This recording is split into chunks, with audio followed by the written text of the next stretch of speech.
You know, we got calls in our office that not only were arms being twisted, they were being broken of House members, to convince them to vote for this thing, which has to make you wonder.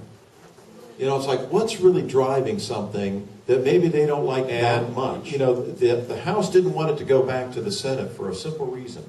When this bill passed in the Florida Senate, it passed by a vote of 21 to 17. Such a groundswell of support, a great idea, and all that, stuff.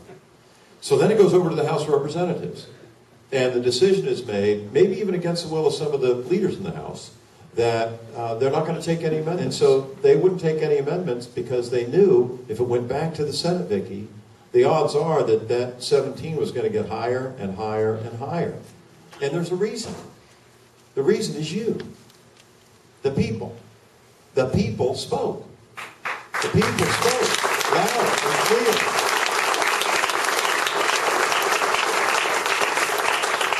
And, shame on the public servant who doesn't listen to the boss.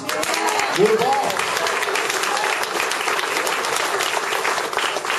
Now, I don't want to be too judgmental of my fellow public servants. They're great people, a lot of good people, but sometimes things can get a little misguided over there.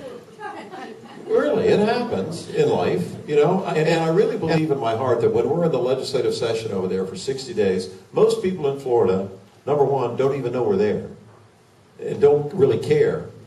But rarely, not very often, but every once in a while, there is an issue that blows through.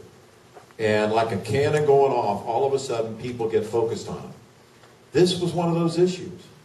I mean, I haven't seen it since I've been going. And when it started to be told that, if you have an advanced degree, a master's or a PhD or whatever, that's not going to matter anymore. If you're nationally board certified, that isn't going to count anymore. You have to kind of scratch your head and think, who's running the asylum? What's going on with that? Why is that happening? And, you take political hits from time to time when you do something like this. Shoot, I took a hit for taking the stimulus dollars that saved 20,000 educators their jobs. You think I'm going to leave you now? There's no way. There's no way. And this issue is not a partisan issue, but let me make one comparison.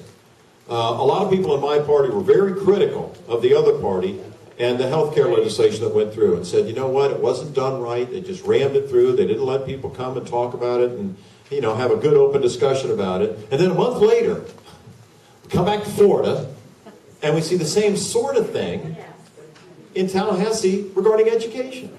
And I'm like, what's the hypocrisy of that? It was unbelievable. It's just not right.